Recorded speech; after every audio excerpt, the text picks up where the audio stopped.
নমস্কার, কাজেরি kitchen and কুকিংয়ে সবাইকে স্বাগত জানিয়ে আজকে রেসিপি শুরু করছি। তো অনেকদিন পরেই আমি ক্যামেরার সামনে এলাম। আশা করি আপনারা সবাই ভালো আছেন।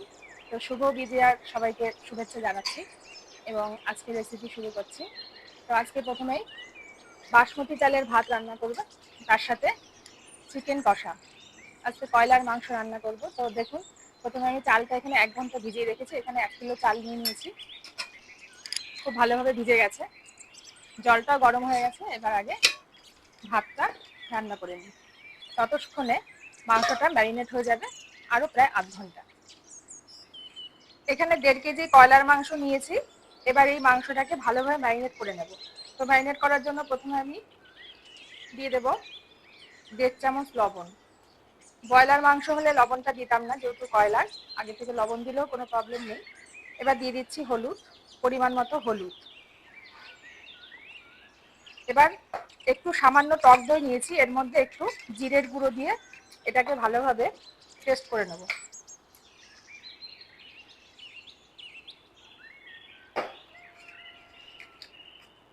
দিয়ে দেবো একটু গরম মশলার গুঁড়ো।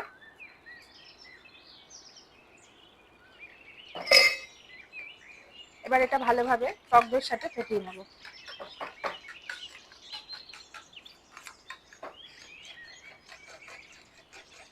ঠিক এরকম হয়েছে পেস্টটা করে। এবার ম্যারিনেটের সময় এটা দিয়ে দেবো।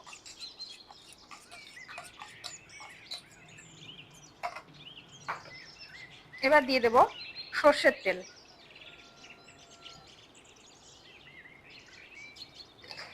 এবার খুব ভালোভাবে এটাকে মেখে নেব। এটা হাত দিয়ে মেখে নিলে ভালো হয়, তবে আমি এটা খুন্তি দিয়েই মেখে নিচ্ছি। 1 থেকে 1.5 ঘন্টা ম্যারিনেট করে রেখে দেবো, তাহলে কয়লার মাংসটা সফট হবে বেশি এবং খেতেও কিন্তু অসাধারণ হবে।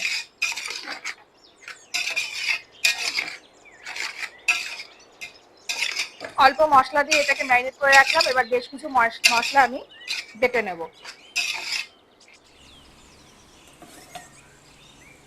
এবার দিয়ে দেবো তেজপাতা, যাতে ফ্লেভারটা আরও ভালো হয়। আর দিয়ে দেবো একটু লেবু রস। ভাতটা সাদাও হবে আর ঝরঝরে হবে। এদিকে মাংসটা ম্যারিনেট হচ্ছে, আর কিছুক্ষণ বাকি আছে, সেটা হতে থাকে।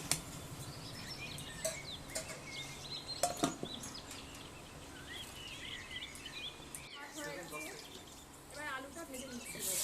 মাংসের জন্য আগে আলুটা ভেজে নিচ্ছি।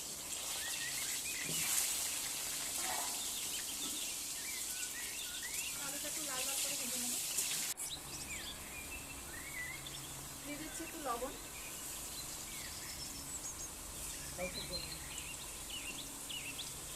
আর একটু হলুদ গুঁড়ো।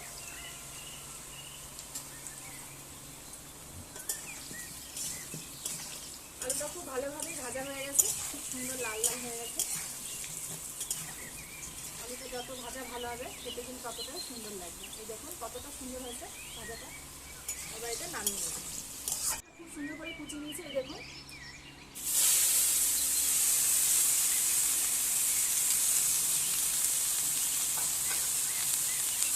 পেঁয়াজটা খুব ভালোভাবে ভেজে নেব।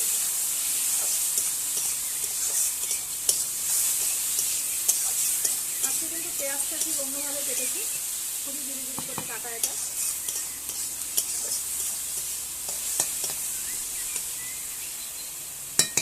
পেঁয়াজটা খুব ভালোভাবে ভাজা হয়ে গেছে, এই দেখুন খুব সুন্দরভাবে ভাজা হয়ে গেছে। এবার টমেটোটা দিয়ে দেবো।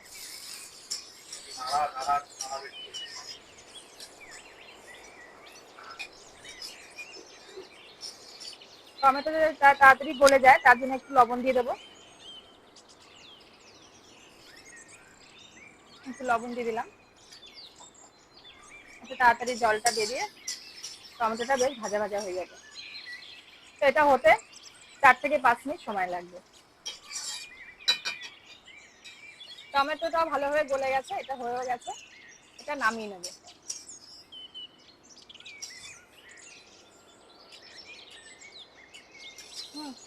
বন্ধ করে দে।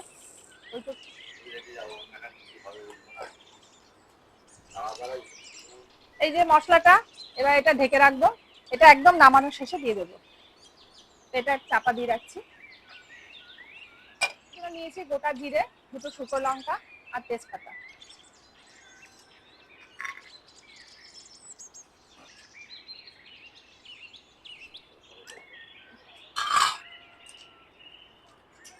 এবার এই বেশ কিছু মশলা এখানে পেস্ট করে নিয়েছি। এখানে আছে গোটা জিরে, জিরেটা বেটে নিয়েছি।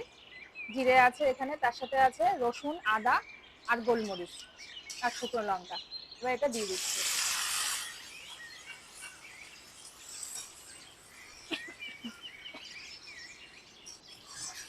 এবার মশলাটা ভালোভাবে কষিয়ে নিচ্ছি।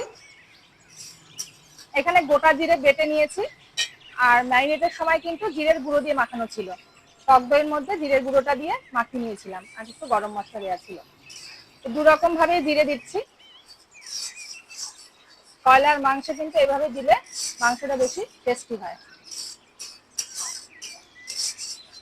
একটু তেল ছিঁড়ে দিলে মাংসটা দিয়ে দেবো।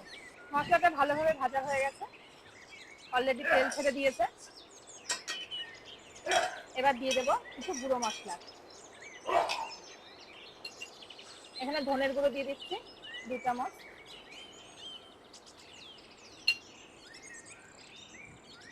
দিয়ে দিচ্ছি একটু হলুদের গুঁড়ো। এবার আরেকটু কষিয়ে দেবো, অনেকক্ষণ ম্যারিনেট করা ছিল। এবার এটা দিয়ে দিচ্ছি। এভাবে প্রায় 25 মিনিট ধরে কষিয়ে নেব, ঢেকে ঢেকে দিয়ে, আবার খুলে তলাটা যাতে না লেগে যায় সেই জন্য করে নেব। 25 থেকে 30 মিনিট ধরে এইভাবে কষিয়ে নিয়েছি। এরকম সুন্দর কষা হয়ে গেছে, অলরেডি তেল ছেড়ে দিয়েছে, খুব সুন্দর ফ্লেভারও আসছে। যত কষা হবে ততই কিন্তু খেতে ভালো লাগবে। কয়লার মাংস একটু জলটা বেশি পরিমাণে দিতে হবে, সিদ্ধ হতে একটু সময় নেবে, যেহেতু ব্রয়লারে একটু কম জল দিলেও হয়ে যায়। তো আর একটু কষবো, তারপরে গরম জল দিয়ে দেবো। খুব সুন্দর কষা হয়ে গেছে, এই দেখুন কষাটা কত সুন্দর হয়েছে।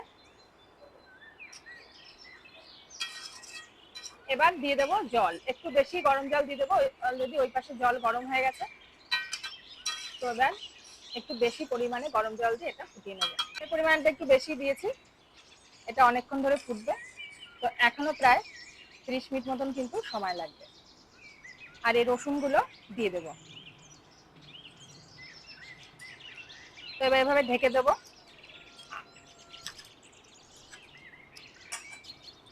এবার এটা ঢেকে দিলাম, মাঝে মাঝে একটু দেখে নেব। খুব সুন্দর ফুটছে। এবার আলুটা দিয়ে দিচ্ছি।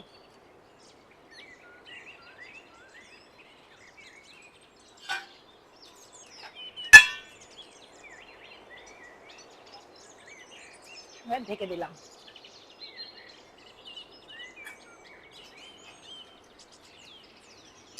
এবার এই মশলাটা দিয়ে দেবো, পেঁয়াজ আর টমেটো দিয়ে একসাথে এটা দিয়ে দেবো।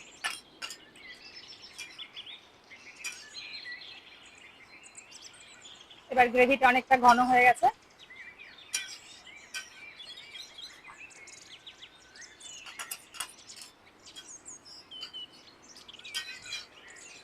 এবার দিয়ে দেবো অল্প করে গরম মশলা, আগে থেকে দেওয়া ছিল গরম মশলা, আর একটু দিয়ে দিচ্ছি।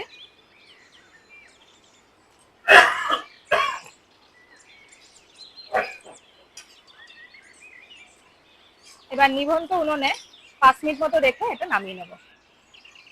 মাংস রান্না সম্পূর্ণ রেডি। এই দেখুন একটু ঝোল ঝোল থাকবে, যেহেতু কয়লার মাংস একটু ঝোল থাকলেও ভালো লাগবে। তো এবার এটা নামিয়ে গরম গরম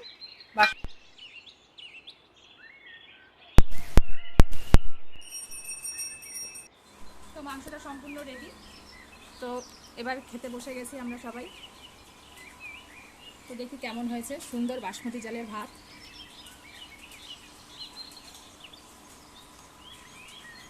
মাংসটাও খুব সুন্দর গলে গেছে, দেখুন একদম ছাড়িয়ে আসছে। কয়লার হলেও কিন্তু খুব সুন্দর গলে গেছে, খেতেও খুব অসাধারণ হয়েছে।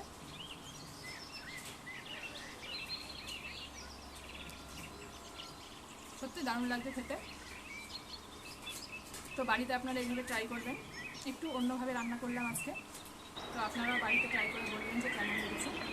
তো আজ এই পর্যন্তই, আপনারা ভালো থাকবেন, সুস্থ থাকবেন।